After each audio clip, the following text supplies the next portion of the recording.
I'm Coyote Peterson, and today we're going behind the scenes at the Arizona Sonora Desert Museum.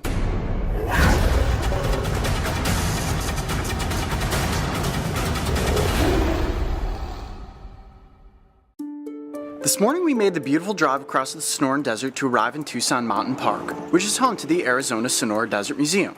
Established in 1952 by William Carr and Arthur Pack, their vision was to create a living museum where visitors could come see animals living in completely natural-looking environments.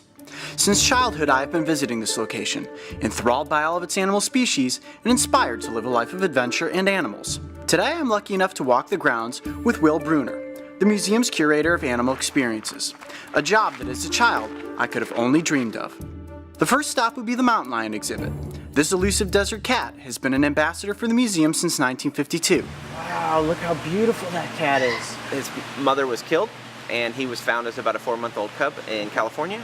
Obviously too young to survive on his own in the wild, and so that's how he came to us here.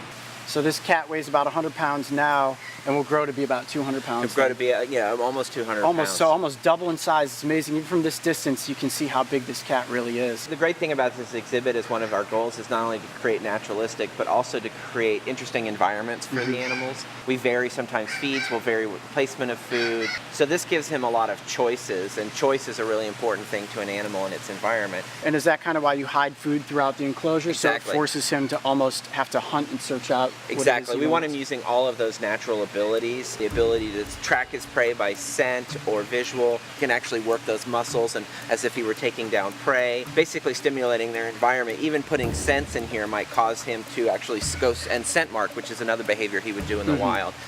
So what's he snacking on there? A little bit of everything. We feed a variety of diets, but sometimes the favorite treats like whole animals, a ground meat product that's specifically made for wildcats in captivity. Believe it or not, one of his absolute favorite treats is cream cheese. On bagels or on ground squirrels? Yeah, a little bit of both. Yeah. Here he goes. He's going up into his little den area there. He says, "I've had my snack.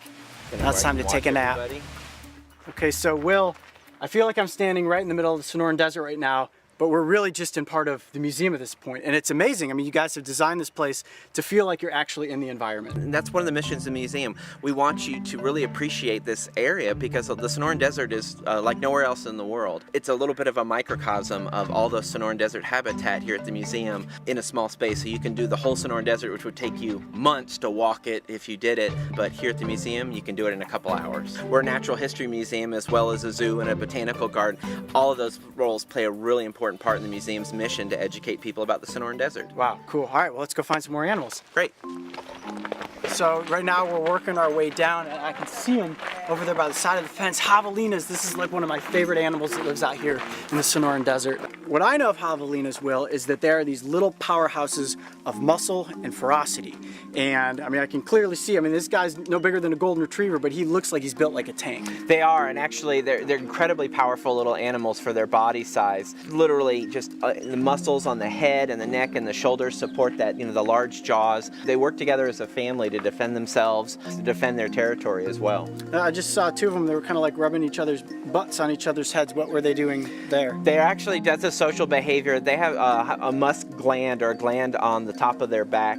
They'll rub as a way of sort of coating everybody in the same scent, and that's the way they identify themselves. So it's like a social grooming and a bonding behavior. So what are javelinas typically feeding on out here in the desert environment, and then do you guys provide them with any sort of food, or they just eat what's naturally here in their habitat? No, we do actually provide them with food. And the desert food is often seasonal, so the prickly pear fruit, which you'll see, which they do really like, is only around this time of year. They have real tough skin on their noses and snouts, right? So those little spines, those doesn't bother them at all. Wow, look at those tusks.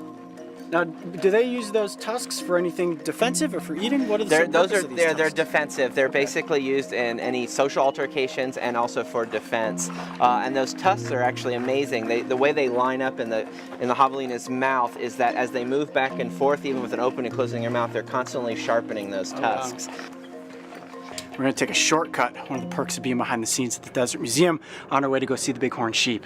Now, this is a very important part of the conservation work that you guys are doing here. Tell us all about these sheep. Well, these are desert bighorn, and they are native to the area, but we're also part of a captive breeding program with this species. We just recently received a female from the Los Angeles Zoo. She had a lamb about 6 months ago, which continues our breeding program, but also both her and her mother are unrelated to our male, which means they can continue that captive breeding program here at the museum. And this is the lamb right here, right? Yep, this is the youngster, and she's done amazingly well. When I think bighorns, I always think of that famous opening scene for Marty Stauffer's Wild America. We have the two males just boom, crushing heads with each other.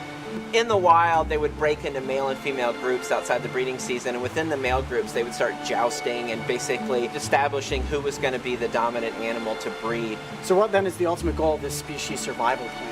It's to maintain a genetically diverse population within a captive setting, but not only for exhibitry and zoological institutions, but also in the event of a population crash in a wild population. There is so much to experience at the Arizona Sonora Desert Museum, and more animal and plant species than we could ever pack into a single episode of Breaking Trail. From rescue animals to species survival plans, Arthur Pack and William Carr's original vision of a living museum has truly grown into one of the world's most renowned natural history and zoological establishments. Will, I can't thank you enough for taking the crew and I out here today. Truly a once-in-a-lifetime experience to get behind the scenes and see all the amazing conservation and education work you guys are doing here. I had a fantastic time. I'm Coyote Peterson. Be brave, stay wild. We'll see you on the next adventure. If you thought that was one wild adventure, check out these other animal encounters. And don't forget, subscribe to follow me and the crew on this season of Breaking Trail. This episode of Breaking Trail was brought to you by the Buy Power Card from Capital One. Every purchase brings you closer to a new Chevrolet, Buick, GMC, or Cadillac vehicle.